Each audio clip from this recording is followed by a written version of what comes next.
Hello and welcome to yet another edition of Trends with LJE, where we bring you the latest and developing stories across Nigeria and, of course, Africa. I am John Nkamiang. Now, do well to be part of our growing online community by hitting the follow, like, and share button right now on all platforms at LJE Nigeria. Joining me rather, to dissect today's trending stories are three wonderful ladies who will be giving us interesting angles to the stories on today's edition of Trends. Esther, Miriam, and of course Gracie. Ladies, it's great to have you on the show. Thank you for having us.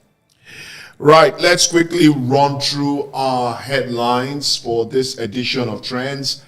Tinubu not visiting U.S. to meet Trump's vice, J.D. Vance, presidency.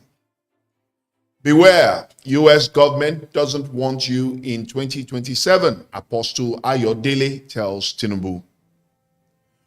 Yoruba governors lock down borders, say no northern Muslim will set foot into our land during Trump's war. Islamic cleric Gumer tells northerners, don't vote for politicians who will attack, kill bandits. They are our warriors in the forest. U.S. Congress targets 12 northern governors, traditional rulers, and judges over Christian genocide. And Chad closes border with Nigeria as U.S. invasion plans unfold. Terrorists fleeing to Chad, other African countries. Now, let's quickly get into our lead story where the presidency, Nigeria's president, has dismissed reports claiming that President Bola Ahmed Tinubu is scheduled to visit the United States tomorrow, Tuesday, to meet with U.S. Vice President J.D. Vance over President Trump's designation of Nigeria as a country of particular interest.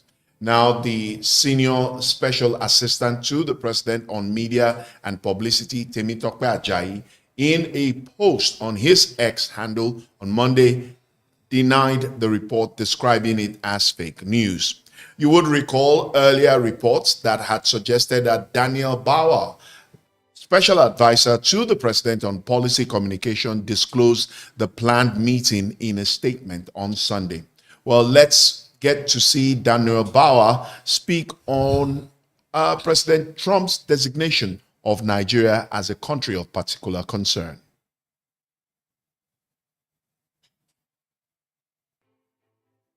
The report or notion that there is a Christian persecution or genocide in Nigeria is false. False both from the premise and the conclusion. It is not supported by data. All the report we have so far seen, from assessment from USIP, assessment from Amnesty International, from European Union, have all attested to the fact that there were serious cases of killing, but that from 2022-23 down to 2025, there have been marked improvement. In fact, there is a decline in the rate of killings. So it is intriguing and surprising for us how an old report is being used for this type of thing. But we are all about solution. And because we know America is a partner and they have been very helpful, we see it that it is probably a clarion call for us to have a sit down and then discuss how we can forge a common front in this fight against insurgency. The report or notion that there is a Christian persecution or genocide in Nigeria is false. False both from the premise and the conclusion. Now, you will recall that Sahara reporters had alleged that Tinubu would travel to the United States on Tuesday for a high-level diplomatic talks amid growing tension over allegations of mass killing of Christians in Nigeria and threats of possible military action from Washington. According to the report, diplomatic sources claimed that President Donald Trump had delegated Vice President James David Vance to receive President Tinubu during the visit, pending any last-minute adjustment. Now, moving ahead, the leader of the INRI Evangelical Spiritual Church Primate Elijah Ayodele has urged President Bola Tinubu to remain vigilant following growing tensions between Nigeria and the United States over reported attacks on Christians. His warning comes after the U.S. government accused Nigeria of failing to prevent violence against Christian communities, with former President Donald Trump reportedly threatening potential military action. In a statement issued through his media aide, Osho Oluwatosin Ayodele claimed that the escalating rhetoric from Washington was part of the wider scheme aimed at destabilizing Tinubu's administration ahead of the 2027 elections. Primate Ayodele described the development as a coordinated effort by both local and foreign actors to weaken the president's authority and pave the way for opposition. He further alleged that the opposition had secured backing from the international allies to unseat the president. Ayodele called on the president to seek divine guidance and strengthen his administration's internal cohesion. All right, now let me start with you, Esther. Primate Ayodele is known for his prophecies, especially as it regards elections, government, and issues relating to governance. Now, for him to come out and tell President Tinubu to be careful that there is some conspiracy between the opposition and and Washington in a bid to unseat him ahead of 2027. Would you say this is a vision from God? First off, I don't know if it's a vision from God. That is his own personal relationship with God.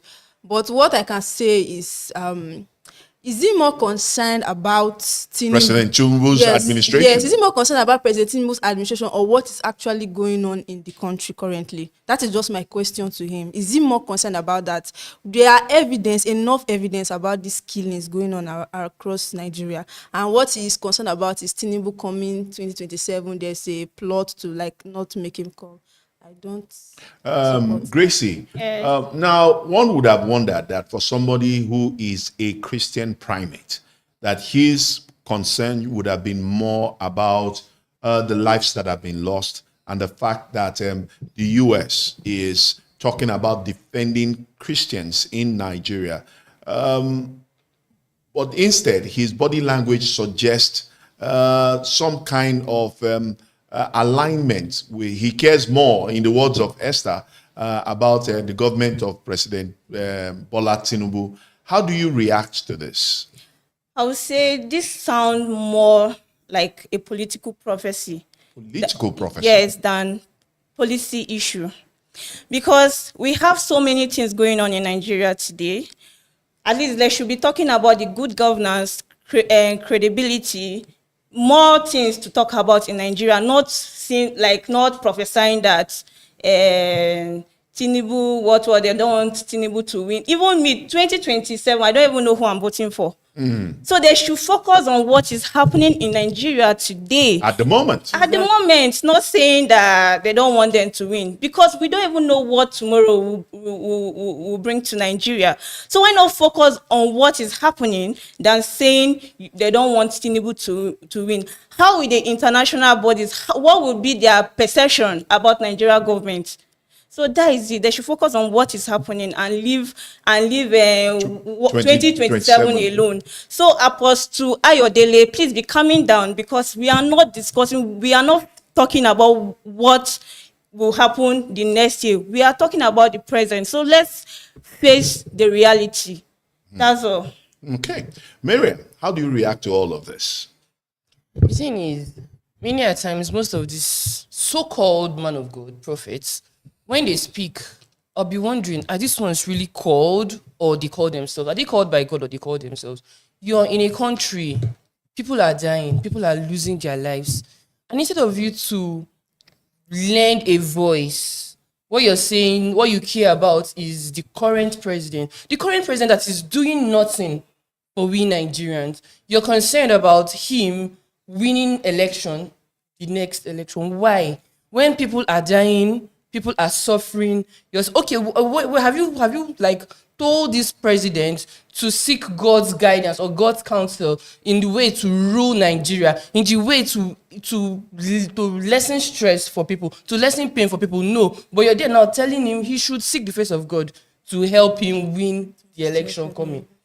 Like, I don't know if his son, or maybe because the people dying are not related to him. Because I don't see why people will be dying and you're not bothered. It's not your business. What you care about is the president, or maybe the president is giving him something. Is it what he's trying to say? Because I don't understand why. And he's elderly. He has children. He has family. If his family member is one of the people that are being killed, will he come out to say this thing? Very big question. Moving ahead, we need to take a quick break. And when we return, we will be discussing the targeting of 12 northern governors, traditional rulers, and judges over Christian genocide by the U.S. Congress. Southwest governors have locked down their borders, saying no northern Muslim will be allowed in during Trump's war, while Islamic cleric Sheikh Gumel tells northerners not to vote for politicians who will attack, saying bandits are warriors who shouldn't be killed but negotiated with. Stay with us for all this and more, and keep sharing the stream. Camera rolling. Light set. Sound check. And action. Hello everyone, welcome to today's program, a program where we get to talk custody. about the daily Program where lawyers lawyers dissect legal issues with intent to educate. This is the perfect space to create professional quality videos, recording news, podcasts, and all media content. With top-of-the-line cameras, studio lighting, soundproof spaces, we provide everything you need for a seamless shoot. Our fully equipped studio environment with professional-grade gear and expert support. Contact us now or visit our Abuja location to reserve your spot.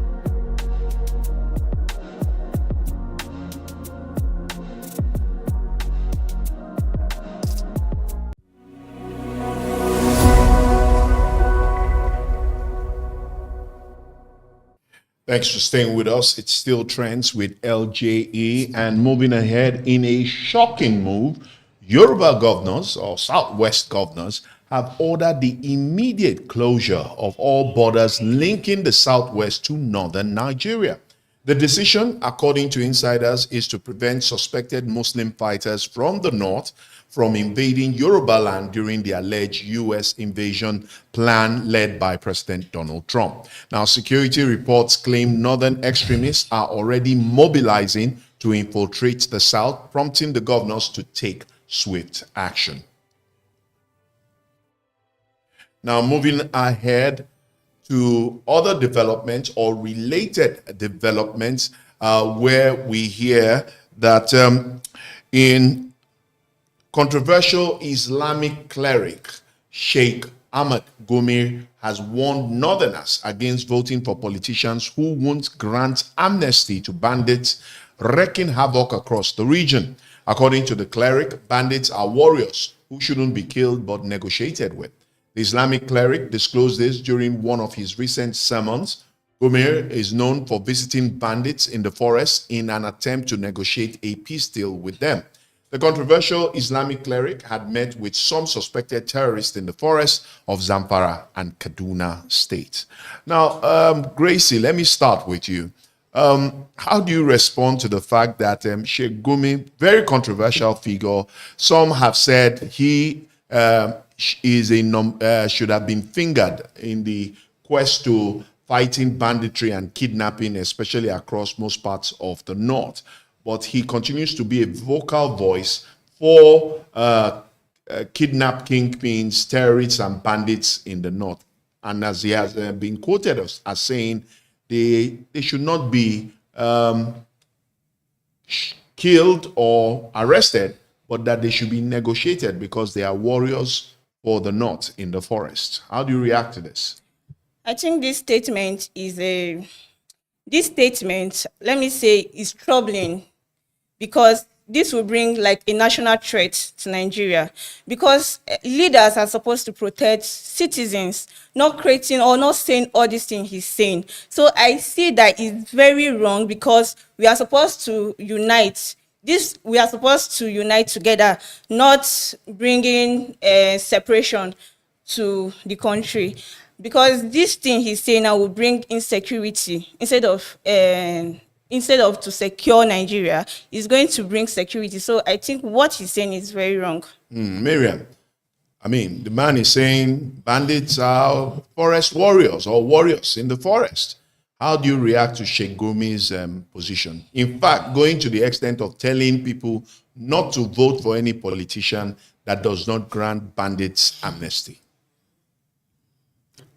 First of all, I'll say, if Nigeria is a working society, this cleric should be laying in one of the correctional centers, because I don't see the reason why somebody you even name them terrorists. Then instead of you fishing out these terrorists, trying to subdue them, you're saying we should negotiate with them. We should negotiate with them to do what for us? People that are causing mayhem, causing a whole lot of damages to people, then you're saying we should negotiate with them. I don't understand. Like when I said what I said earlier, when most of these clerics, men of God, speak, I will be wondering who is calling them, because I don't understand why. Anyway, Mr. John, it's okay, no problem. Hey. Esther, your thoughts on this? Honestly, I don't. When I saw this news at first, I was like, "Is this man for real?" The part that baffled me was how he said they should not even vote for any government that does not grant them amnesty. Like, what is he trying to drive at? Like, this man actually, I think he should be looked into, because I'm even saying that he has gone to visit these terrorists to make peace with them and all that. You can't make peace with people that are killing. You can't make peace with such people.